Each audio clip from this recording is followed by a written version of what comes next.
Binge watching.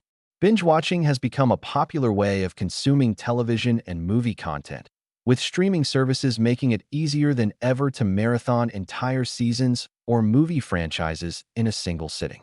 With the growing number of original series and the convenience of on-demand viewing, binge watching has transformed how we watch television and has become a ubiquitous part of popular culture. This week, we wanted to provide a unique look into the different experiences and perspectives on binge watching within families. So, we talked to various members of the Evans family to discuss their habits and attitudes towards this trend. 13-year-old Amelia admits to being a huge binge watcher. She says, "For me, it's an important part of fitting in. My friend Denise isn't allowed to watch loads of television at home, and that makes joining in conversations really hard. So now, Denise comes to the Evans house to binge watch." Amelia admits that she doesn't do much besides watching films and series. Once keen on ballet, she gave that up years ago and hasn't picked up anything else since. However, Amelia knows that her grades at school are crucial in determining her ability to continue her TV viewing habits. Her mother, Karen, realizes that Amelia is getting into a bad habit, but hasn't done anything about it. "If I stopped her, then I would have to cut down on the amount that I watch to set a good example. And to be honest, I don't want to," she says. After a hard day doing work and chores, who doesn't love chilling out for a few hours with some episodes of a good drama? Besides, it's not like I could do anything else instead, like join an evening class. I rarely get a chance to sit down before 8 o'clock. Kyle, aged 17, usually has a video playing in his room. "I wouldn't call myself a binge watcher, though," he says. "I'm not one of those people who watch all the latest series as soon as they are released.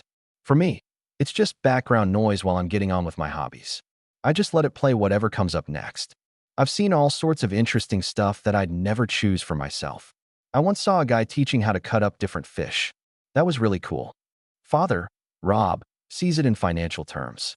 The monthly fee for streaming services is quite expensive, but in terms of the amount of entertainment we get, it's good value. And the more you watch, the cheaper it gets. It's much less than going out to the cinema, and everyone can watch whatever they like. Plus, even though movies or series are often bad, you can just switch to something else. Some of my friends have stopped paying for streaming services recently, saying they're too expensive. That's their loss. Rob's mother, Gil, is less enthusiastic, despite once enjoying watching back-to-back episodes of her favorite classic drama while bedridden due to illness. "I remember having to wait a whole week for the next episode of that series to come out," she says, "and months for the next series. You got the excitement of wondering what was going to happen next. Nowadays, you get everything as soon as you want it, not like old-fashioned TV, and I think you lose something as a result." Meanwhile, Karen's brother Kevin is interested in the intelligent design of streaming platforms.